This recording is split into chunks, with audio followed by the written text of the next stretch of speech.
I'm Chauncey Glover, and happening right now on the evening news. Harris County ordering bars and clubs to close and restaurants to limit service to pickup only, drive-through and delivery. This came as officials stressed the need for everyone to do what they can to try to slow the spread of COVID-19. Now, these closures and restrictions take effect tomorrow morning. That's Tuesday morning at 8 a.m. Now to an update on area school districts, which are also extending their closures through April 10th. It's a long list for you that includes HISD and Fort Bend. We'll update you on air and, of course, online as more districts are extending its closures as well. And state officials say they are now in some uncharted territory, which is why we're checking in with local district leaders on what they're doing to make sure your children get an education without putting anyone's health at risk. ABC 13's Tom Abrams has the latest. Just within the last 90 minutes, several school districts have changed their closure dates. Now, many of them, including HISD, the state's largest district, are closed until April 10th. We have a full list here at ABC13.com of all of the closure dates for all of the districts in our area. I urge you to check that out. In the meantime, we learned today that administrators and educators seem to have almost as many questions as parents and students. This is my 34th year in public education, and I have never experienced anything quite like this. Martha Salazar-Zamora is the superintendent for Tomball ISD. More than 19,000 students and their parents are looking to her team for answers. Each day brings new challenges, as Zamora says she and other superintendents are on daily calls with both the Texas Education Agency and their own executive staffs, trying to figure out the best way to offer distance learning. What that looks like is still developing. Understand that public school systems right now are working nonstop to create the best remote learning opportunities that we can for students so that we can continue during the time that they're not in school. We know that's indefinite right now. I can get the public to focus on anything right now. It's stay the heck home. If you don't need to be out and about, stay home. Sue Dygard is the school board president for HISD. She's also a parent and knows the stresses of trying to figure out the best way to educate special needs children and those of lesser financial means. It will be especially challenging in middle and elementary schools where students don't have laptops or access to the internet. We're hoping this is just, through the end of the month, like HISD initially announced it would be, but this could go on for longer. We just, there are so many unknowns on so many fronts with this right now. Districts across the state are planning for educating and feeding their children despite closing classrooms. It is a challenge that requires patience and calm to ultimately solve. Here's a tweet from Conroe ISD this morning. Their administrators working and sitting apart as they plan. The fact that we're closing schools is important. It's done for a reason, so that families don't have to be out and about, and so that they refrain from doing that, so that we can hopefully learn and not repeat history as we've seen in other countries recently. It's not just about the education and making sure that all of the children get fed. It's also about the ancillary things associated with school. We're talking about proms and graduation. There aren't answers for so many of these districts about how they'll handle that coming up in late May and early June. Those decisions have yet to be made. Reporting from near downtown Houston, Tom Abrams, ABC 13 Eyewitness News. Oh, much uncertainty there, Tom. Thanks. Now, there are 30 COVID-19 cases here in Southeast Houston. Let's go to ABC 13's Marla Carter, who has the very latest on the cases in our area. Of those 30 cases, 9 of them are out of Fort Bend County. And today we talked with a woman whose grandfather tested positive for the virus. She has a message. She says, take this seriously and practice social distancing. The virus is hitting home for a young woman and her family. We are just being careful no matter what. We spoke to her by phone. We're not identifying her or her 80-year-old grandfather. He had just returned home from a trip internationally on February 19th, and it was not from a country that was listed as being high risk. Still, right after he got home, he became sick. He went to the doctor, and weeks later, he was tested for COVID-19. The results came back positive locally, but negative from the CDC, saying they needed more sample.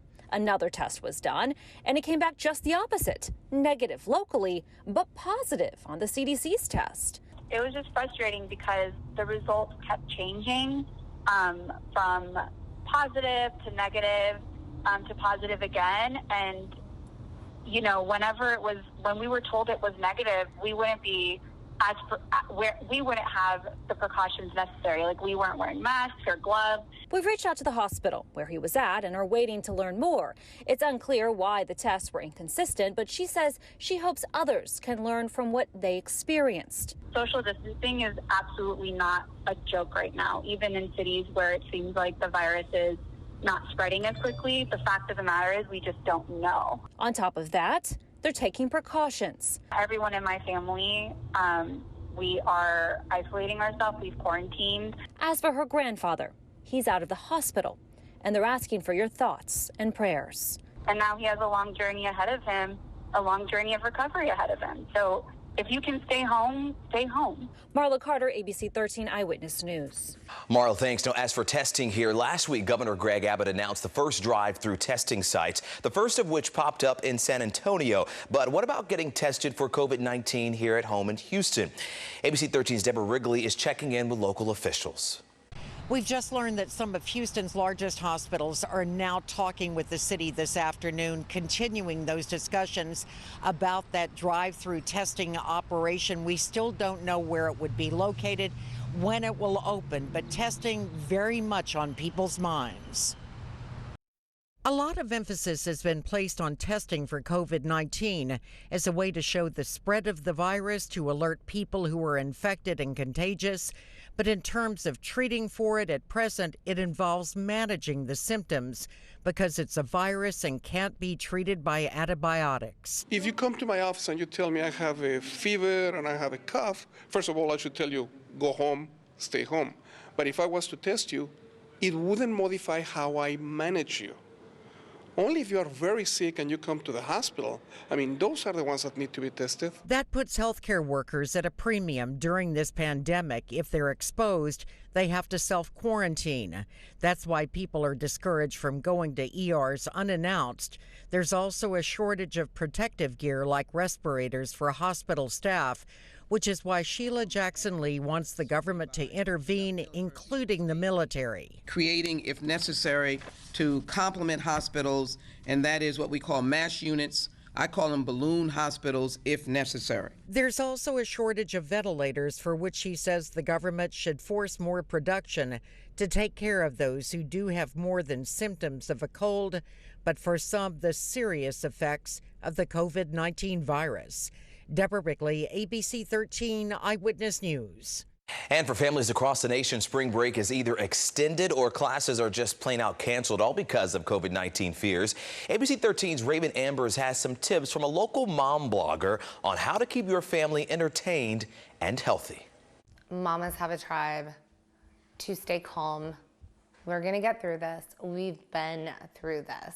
Megan Clanahan is the mom of 9-year-old twins. She's also the co-owner of Houston Moms Blog, now using her skills to help parents navigate life at home as coronavirus takes its toll on American life. We're in uncharted territory right now. And, you know, we've been here a little bit before with Hurricane Harvey and some of the other hurricanes, but this is seemingly something we don't know when the end is. On her website, she encourages parents to think outside the box, let your kids be creative and use their imaginations. There are so many fun things we can do with our kids.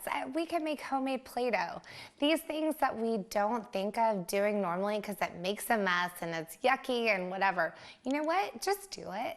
She also gives advice on getting groceries at a time it seems to be so difficult. I would suggest going early or going late at night when they're starting to restock. Through blogging and maintaining online support groups, Clanahan also hopes to give other mothers peace of mind, stressing the importance of self-care during a time of stress. And then I think it's also important to keep, again, that levity where we are talking about just mom-centric topics and parent-centric topics that maybe takes your mind off a little bit. Raven Ambers, ABC 13 Eyewitness News. Raven, thanks. And all afternoon, it's been a rainy day here. Let's get a quick check on the forecast. Chief Forecaster David Tillman here with an update. And we're dealing with a couple of issues, all the result of increasing moisture across the area. It's very humid out there, and with that humidity over some fairly cool waters out there, we're going to see sea fog be an issue, especially for areas south of Houston and for our coastal counties. So visibilities could drop below a mile in those areas. From Houston to the north, there will be some fog around on Tuesday morning, but it might not be all that dense. And of course, in most locations, the fog will be gone by noontime, but some sea fog could hang on near the coast. Here is Future Track for your Tuesday. It shows that a dry sky will most likely be the result in the morning, but as we head into the afternoon hours, we'll begin to see some areas of light rain and maybe even an isolated thunderstorm develop. The farther north you go in the viewing area, the better. High temperatures for Tuesday should get close to 80 degrees out there, so it's going to be very warm. And as we get closer and closer to the first day of spring, it's going to get even warmer. 81 on Wednesday, 84 on Thursday when spring comes in. After that, we've got a cold front that's going to move through on Friday. It'll give us a chance for rain and thunderstorms. And then it looks like we've got a messy weather pattern hanging on for the weekend, even though it's going to be much cooler out there with temperatures below normal. The clouds and the showers will stick around. We'll have a 40% chance for rain both Saturday and on Sunday. All right, and thank you for getting caught up on the evening news. Be sure to join us tonight at 10 on ABC 13. Take care of yourself and have a good night, friends.